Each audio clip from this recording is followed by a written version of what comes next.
Celebrations have erupted on the streets of New York and other United States cities. This after news broke that Democrat Joe Biden will be the next president of the United States. 46! 46! 46! 46! 46! 46!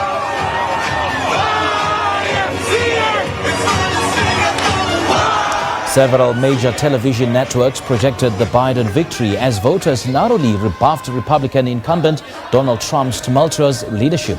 Biden's projected victory came after 4 days of nail-biting suspense over the outcome of Tuesday's election, with the counting of votes in a handful of battleground states still going on thanks to a flood of mail-in ballots. Biden had a 273 to 214 lead in the state-by-state Electoral College vote that determines the winner after winning Pennsylvania's 20 electoral votes to put him over the 270 he needed to secure the presidency. Biden has welcomed his victory in the United States presidential election, taking to social media to convey his thanks to those who voted him into the White House. Biden's win means that his running mate, Kamala Harris, will become the first female vice president of the United States and also the first black vice president. Biden tweeted that the work ahead will be hard, but promised to be a president for all Americans. An attorney for U.S. President Donald Trump, Rudy Giuliani, has vowed to press on with the legal action over unfounded claims of voter fraud in the United States election. Winning the battleground state of Pennsylvania's 20 Electoral College votes gave Biden more than 270 he needed to triumph, prompting all major TV networks to declare him victor. Trump has made repeated claims of electoral fraud without providing evidence. Giuliani says Trump would not concede the election and instead would be challenging the election results in court. Who was it called by? Oh my goodness, all the networks. Wow. All the networks. We have to forget about the law. Judges don't count. All the networks thought Biden was going to win by 10%. Gee, what happened? Come on, don't be ridiculous. Networks don't get to decide elections. Courts do. As a friend of mine says, I don't believe in conspiracies, but I also don't believe in coincidences. Kind of funny that all Republicans were rejected here, and all Republicans were rejected in Pittsburgh, and it amounts to about just about the 700,000 votes that President Trump was ahead by 2 days ago that disappeared. And we have no way of knowing, because we were deprived of the right to inspect, if a single one of those ballots is legitimate. That is unheard of. It's illegal. It's unconstitutional. And we will be bringing an action challenging that. And I emphasize to you, it's only one of the many other infirmities in this election. For more on what the Biden victory means for South Africa and the rest of the African continent, I'm joined via Zoom from Cape Town by foreign policy analyst from the Institute for Global Dialogue, Sanusha Naidu. Sanusha, very good evening to you. Thanks for joining us. Welcome to the Globe. Thank you very much, Impura, and it's wonderful to be on your show. It's a great pleasure having you, so that you could share your insights and your analysis with us, Sanusha. First of all, what does the Biden victory mean, not only for South Africa, but the rest of the continent? I think it's a bit of a sigh of relief, because when you look at a Biden presidency, it's not going to be one that would be confrontational, aggressive, unpredictable, and combative. I think you kind of also had a sense with the Trump presidency that a lot of it was about bilateral and about negotiating the kinds of trade and economic agreements and of course, the stability of a political engagement between African countries and Washington. So I think this time around, like the world over, and importantly, like the people in the USA, when the networks in the media networks in the US were so cautious and decided to call a Biden victory in terms of the projection that they saw, I think everybody sighed more out of relief and about not being held on tenterhooks. I think for the African continent and South Africa in particular, it's a workable relationship. I think you have much more of an understanding of what the two sides, or what the continent, or in the case of South Africa, what South Africa would want and how these relationships would be crafted going forward, strengthened in terms of trade, in terms of working together in the multilateral, because there's definitely going to be a kind of rethink around the multilateral. Let's not get carried away as well. I think there are certain issues in international relations that perhaps we'll see a Washington and a Biden presidency in foreign policy return to some traditional spaces. But definitely, I think with regard to the issues at hand in terms of advancing the continent's governance, the continent's economic diplomacy, it gives you a little bit more of what you are dealing with. Whereas I think with the Trump presidency, it was also how it kind of chose which countries it wanted to engage with. I think one of my colleagues mentioned as well earlier on the program how it took months before you saw the Trump presidency nominate and designate a ambassador to South Africa. So I think to a large extent we may see that kind of stability come in, but I think we've also got to be careful and cautiously optimistic, because at the same time we have to look at what the broad strokes are in the international arena around Iran, around the Middle East, around China, in particular China, and to that, and of course with regard to other kinds of issues relating to the Sahel, North Africa, and the relationship, the peace issues and the issues that are taking place there, and how that would impact as well, because you can't just assume that now that the president-elect Joe Biden is going to come in and everything's going to return to normality. I think there are certain agreements that still will be in effect because they've been signed by President Trump. And of course, there's the other thing that we've got to basically also take into account, that it's only in January 20th does the president-elect get inaugurated. So from now till then, when you look at the litigation issues and you think of where the sustaining power will come from for the Trump presidency in contesting the legality of this election, there could be other things that we have to face, or rather the Biden-elect president has to face, and we in the world will have to face, including South Africa, in terms of some executive orders that may have implications domestically but also internationally. So I don't think it's a complete overhaul and a complete kind of return to normality, but it definitely means it's a better and a more engaging administration-elect that you would deal with, and it will give us in South Africa perhaps a little bit more traction on the kinds of engagements that we want in terms of trade, investment, and of course our role in peace and security. And of course, more importantly, getting the multilateral system back on track, whether it's the WTO. Obviously, we know that this week was the moment that Trump took the USA out of the Paris climate change agreement. But of course, Biden's big on climate change and the science of climate change. So that could be also key vectors, key factors that we need to look at in the multilateral.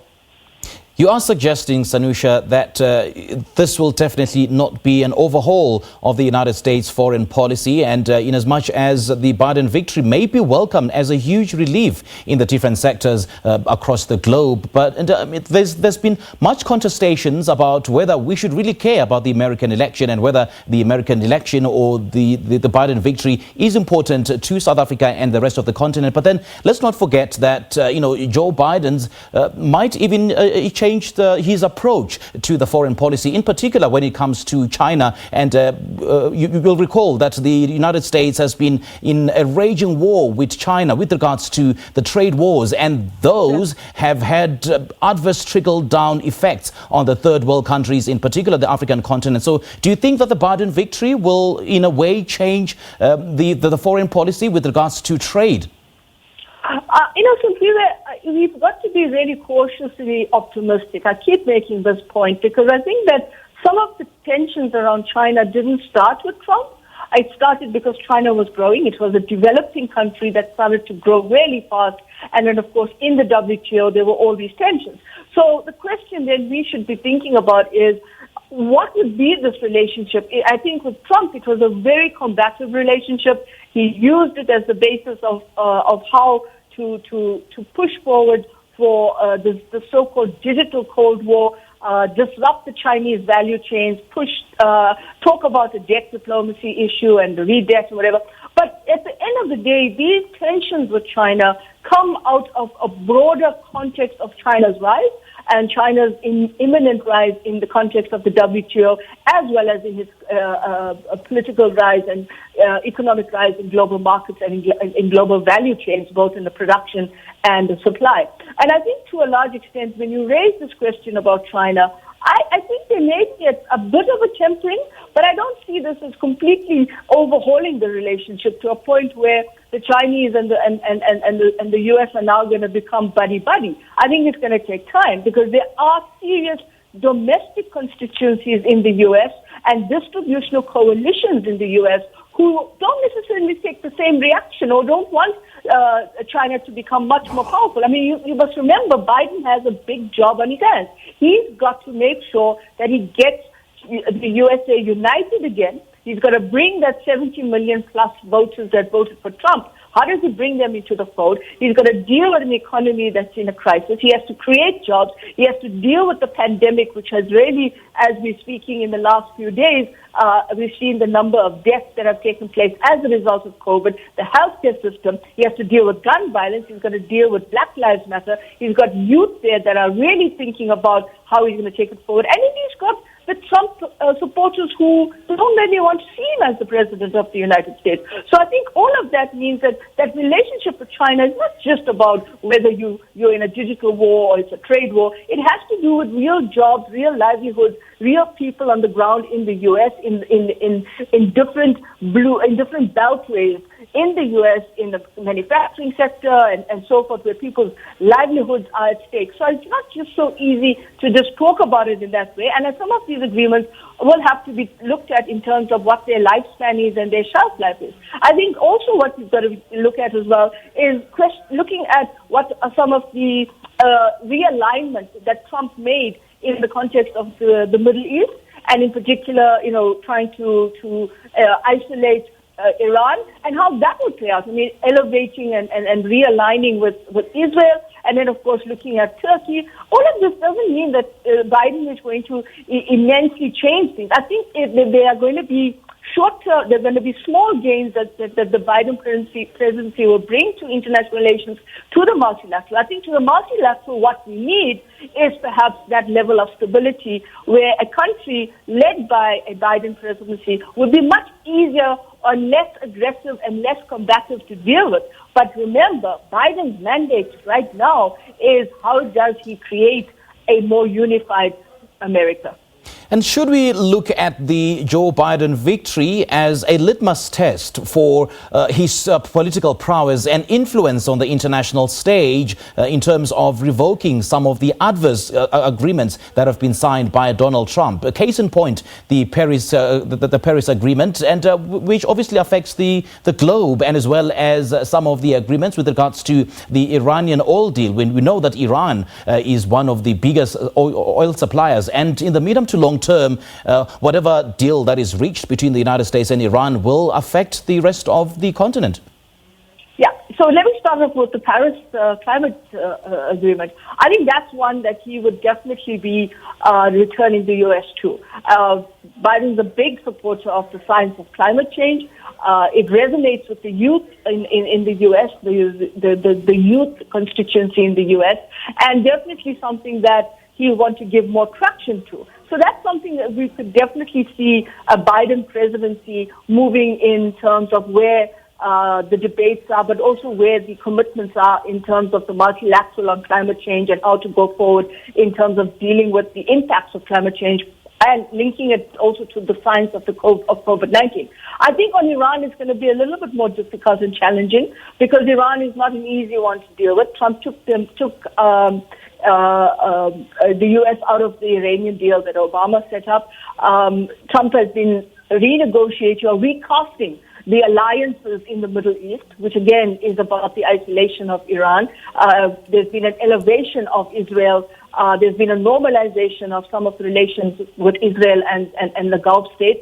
And I don't think that's going to be an easy one for President-elect Biden to just come in and try and change it, because Iran is a big oil actor and a producer. I think it's going to take it's going to be a much more cautious approach, a much more traditionalist approach, in terms of the fact that even in Washington right now, there are people that are in the Biden so-called space that don't necessarily take the same view that, oh, now that Trump is gone, we can now have a kind of different relationship with Iran. I think there's still those hangover residual effects about how Iran is seen and what is Iran's identity in global politics. But also remember, there's alliances in the Middle East. There's the question of Saudi Arabia. There's the question of the UAE. There's the question of Turkey. There's the question of what's happening in North Africa and Libya. And all of these things are playing into these geopolitics and real trans-regional spaces. So I think what you've got to be careful of is throwing out this idea that now that we see a Biden-elect president in terms of the U.S., the 46th president of the U.S., I think we've got to also be clear and be much more aware in terms of what are some of the agreements that Trump signed, how binding are they on a Biden presidency. All right. Sanusha, thank you so much for your analysis. We appreciate your time. Pleasure. That was foreign policy analyst from the Institute for Global Dialogue, Sanusha Naidu. President Donald